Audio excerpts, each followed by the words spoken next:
Ashwin sweets and snacks ப்ராடக்ட்ஸை நீங்களும் உங்க ஏரியாவில் உள்ள சூப்பர் மார்க்கெட்டுக்கு டிஸ்ட்ரிபியூட் செய்ய கால் பண்ணுங்க 9443966765.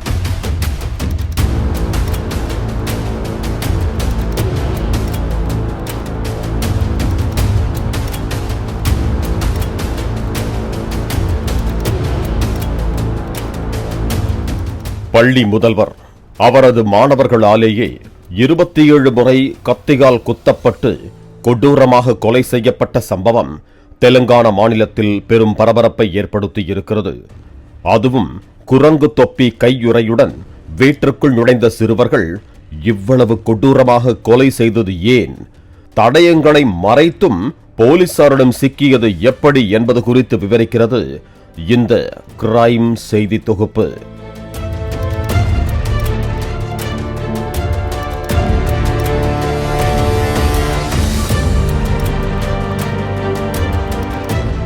தெலுங்கானா மாநிலத்தில் உள்ள நல்கொண்டா மாவட்டம் தேவரகொண்டா அருகில் உள்ள கம்மப்பள்ளி பகுதியில் அமைந்துள்ளது நாகார்ஜுனா கிராமர் கான்செப்ட் ஸ்கூல்.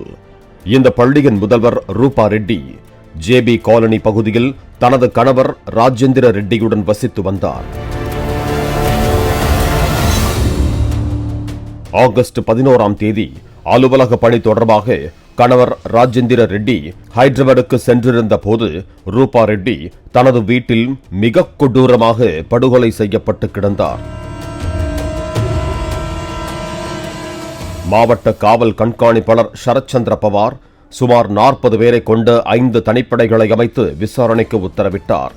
தடயவியல் ஆதாரங்கள், கை ரேகைகள், மோப்பனாய், 30 கிலோமீட்டர் சுற்றளவில் 70 சிசிடிவி காட்சிகள் மற்றும் 80க்கும் மேற்பட்டோரிடம் விசாரணை நடத்தினர். விசாரணையில் பள்ளி முதல்வர் ரூபா ரெட்டி படுகொலை செய்யப்படுவதற்கு முன் அவரது அத்தையுடன் செல்போனில் பேசிக் கொண்டிருந்துள்ளார். அப்போது போனை வைப்பதற்கு முன் பாப்பு என்ற வார்த்தையை உச்சரித்திருக்கிறார். தனது பள்ளி மாணவர்களை வழக்கமாக ரூபா ரெட்டி பாப்பு என அழைப்பது தெரிய வந்தது.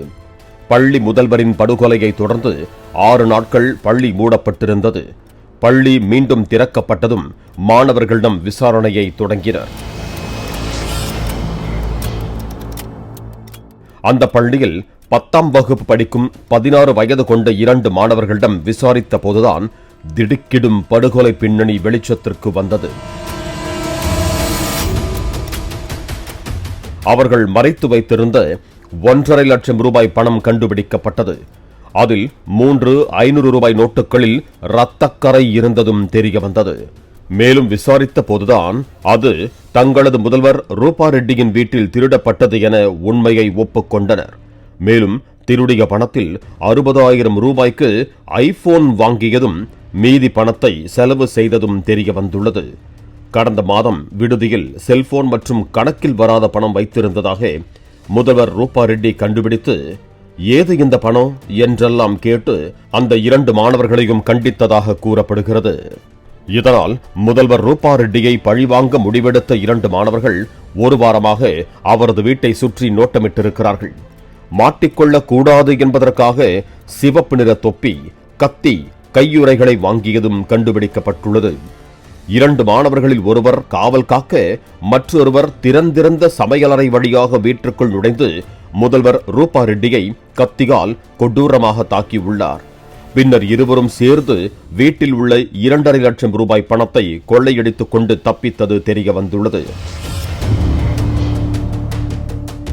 கத்தி, கையுறைகள், முகமூடி, ரூபா ரெட்டியின் செல்போன் ஆகியவற்றை புதர்களில் வீசிவிட்டு சிவப்பு நிற தொப்பியை கால்வாயில் வீசியதாக வாக்குமூலம் அளித்த சிறுவர்களை போலீசார் அதிரடியாக கைது செய்தனர்.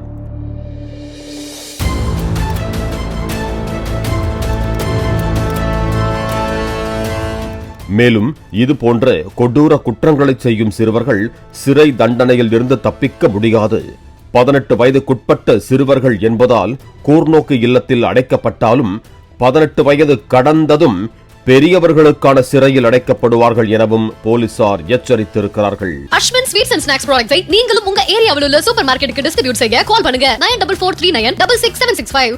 பிளே ஸ்டோர் மற்றும் ஆப் ஸ்டோரில் இருந்து பாலிமர் செயலியை QR கோடு மூலம் பதிவிறக்கம் செய்யுங்கள்.